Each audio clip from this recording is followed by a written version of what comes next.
Tchèques et Slovaques marquent le 50e anniversaire de l'écrasement du « Printemps de Prague ». Les Tchèques et les Slovaques marquent mardi le 50e anniversaire de l'écrasement, par les chars soviétiques du « Printemps de Prague » de 1968, certains d'entre eux saisissant l'occasion pour dénoncer l'actuel gouvernement tchèque, soutenu par les communistes.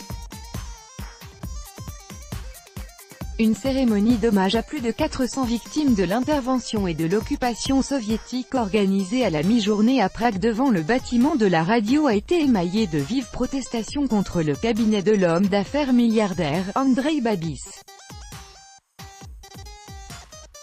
Composé du mouvement populiste Ano 2M. Babiš et du Parti social-démocrate CSSD, ce gouvernement n'a remporté le vote de confiance que grâce au soutien du Parti communiste KSCM nostalgique de l'ancien régime. Il s'agit d'une première depuis la chute du rideau de fer en 1989 qui gouverne avec les communistes, déshonore les victimes de l'occupation de 1968, pouvait-on lire sur une pancarte brandie par un protestataire. Une quinzaine de Tchèques, jeunes pour la plupart, ont trouvé la mort le 21 août 1968 devant le bâtiment de la radio alors qu'ils tentaient d'empêcher à main nue la prise de l'immeuble par les envahisseurs. Des cris, honte, et des sifflements assourdissants de plusieurs centaines de manifestants ont accompagné le discours de M. Babiš, entouré de sa garde rapprochée, ainsi que celui du chef de la chambre basse Radek Vondracek, lui aussi membre d'Ano. La semaine qui a fait basculer le printemps de Prague. Copyright AFP, Simon Malfat et Théo. Les détracteurs de Monsieur Babiš lui reproche aussi son appartenance au Parti communiste et sa collaboration présumée avec la police secrète STB. Avant 1989, Bur, Vatéan ont également scandé les manifestants en allusion au nom de code présumé de M. Babiš dans les dossiers de la STB, précurseur de la perestroïka, gorbatchevienne. Le « Printemps de Prague » incarné par Alexander Dubček s'est traduit notamment par une réforme politique et économique, la levée de la censure et une libéralisation des activités culturelles. Dans la nuit du 20 au 21 août 1968, une trentaine de divisions soviétiques, soutenues par des unités bulgares, hongroises, polonaises et allemandes, ont mis brutalement fin à ce rêve éphémère. Il y a 50 ans, l'invasion soviétique en Tchécoslovaquie a écrasé le Printemps de Prague. Mais ce désir de liberté et de démocratie a survécu et constitue l'essentiel de ce qui unit l'Europe aujourd'hui, a écrit mardi le président du Conseil européen Donald Tusk, sur Twitter. De nombreuses cérémonies, concerts et rassemblements ont lieu mardi à travers la République tchèque.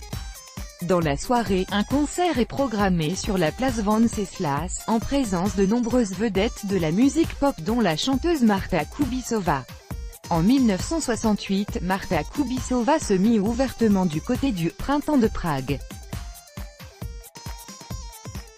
Un char fonce sur des manifestants pendant le Printemps de Prague. En août 1968. Copyright AFP. Lundi, plusieurs centaines de manifestants s'étaient déjà rassemblés devant l'ambassade de Russie à Prague, à l'appel de plusieurs ONG locales, sous le mot d'ordre « Nous n'oublions pas », mutisme du président pro-russe. Tout au long de la journée de mardi, la télévision publique Česká télévize, CT, diffuse des émissions spéciales. En attendant, dans la soirée, un discours du président slovaque, Andrej Kiska, août 1968 figure parmi ces événements qu'il faut toujours rappeler aux futures générations.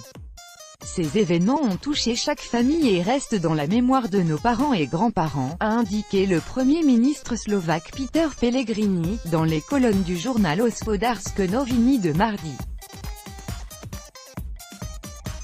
En revanche, le chef de l'État tchèque Miloš Zeman, à qui ses détracteurs reprochent souvent une politique pro-russe, a décidé de garder le silence. L'absence de M. Zeman, ex-communiste tout comme M. Babiš, lors des cérémonies de commémoration a été sévèrement critiquée par les partis d'opposition de droite.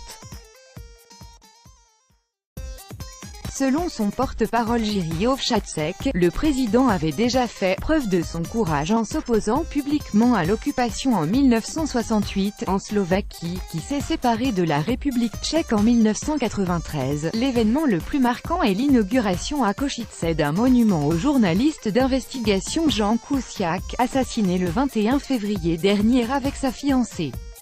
La date anniversaire de l'intervention du pacte de Varsovie tombe exactement 6 mois après la mort du reporter, a expliqué l'auteur du monument Peter Kalmus. Tout droit de reproduction et de représentation réservé, copyright 2018, Agence France Presse.